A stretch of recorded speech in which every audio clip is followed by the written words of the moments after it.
So in this video, we are going to be covering tabs number 6 and number 7 of the Mission and Cost Analysis Excel worksheets. So tab number 6 of the YMCA Mission and Cost Analysis report accounts for financial assistance or direct aid to individuals and granted scholarships. So this is pretty straightforward. The first thing you're going to want to do is enter the account name and or number that the YMCA uses to record the amount of financial assistance or scholarships it provides individuals.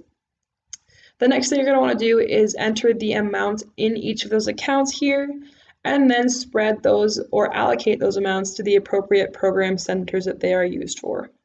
So one thing you're going to want to remember in this tab is that you're going to enter each number as a positive number, regardless of whether your YMCA treats financial assistance as a contra income or expense account. So again, make sure it's a positive number.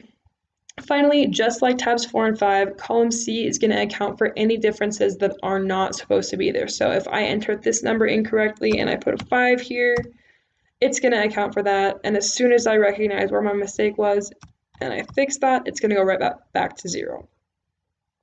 So moving on to tab number 7, which is earned revenue. So this accounts for all the other revenues besides contributed and government funding, which has already been covered in tabs 4 and 5. So this account revenue is related to administration if it's in column D, and it's related to occupancy if it's in column E. So just to reiterate that, account revenue that relates to administration is in column D, and those that are related to occupancy are in column E.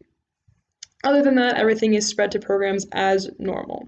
So again, you want to enter your account name or number here in column A, the amount that you have in that account here in column B, and then spread that accordingly. Again, column C is going to show you your difference, and if there's any red boxes or errors in differences here, it will show up here. Again, on tabs 6 and 7, remember to see that you have comments here if you are confused about what you're looking for or the data that you should be entering here.